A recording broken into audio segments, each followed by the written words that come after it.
I remember it starting up, and I can remember the circumstances in which it started, and it was a sort of it was a rather impressive display of dedication and enthusiasm for the film medium. I can't quite remember how we funded the first one. I think we did have sponsors, because Phil is, you know, he's an established businessman in town. He's very, very well connected with the business community.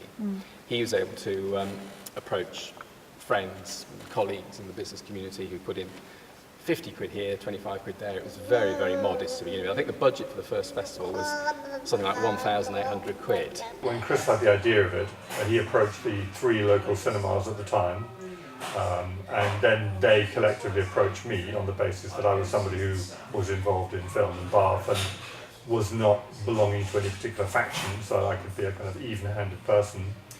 And we just carried on from there, really. It's just been, you know, year on year. Each year I do more and get more involved and get more passionate about it, and by the time I finish I'll probably do nothing else but the film festival. There are so many different and interesting people that love the Bath Film Festival, come to it regularly, really want to support it and make it great.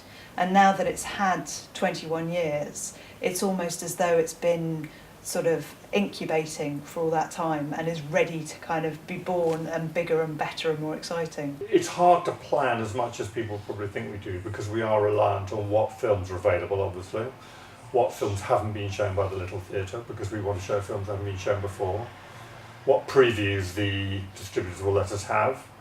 So that, to some extent, it's a matter of choosing what's available rather than saying what we want. Well, we wanted to celebrate Ken Loach's 75th birthday this year because he's our founding patron. You know, his work has got a strong following in Bath, so we're looking at doing some quite special stuff with him. We also have a tradition for showing feature documentaries, so we've got a really strong documentary programme coming together. And it just so happens this year that we've got an enormous number of really good UK titles. So the Bath Film Festival is historically funded by the public funding, private funding and ticket sales. So I worked out that overall the average seat at the Bath Film Festival costs £24 for us to put a show on and for somebody to sit in that seat. And we charge an average of £7 for a ticket. So all of the rest of that money is made up from public and private sponsorship or funding.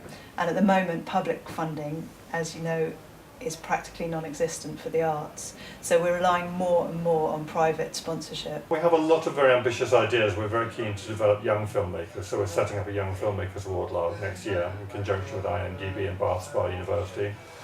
From 35mm, most things are now digital. People make films on their cameras, people make short films, so to some extent it's being flexible and moving with the times as things change, that you change too. You don't have these big, I didn't have big dreams or ambitions for it, but I did hope that it would stick. And I think, you know, over the years we've seen a very loyal audience stay with us and come and see our films, and I hope they'll continue to do so. It's been great that they've been so supportive, and we see old friends every year as well as some new people.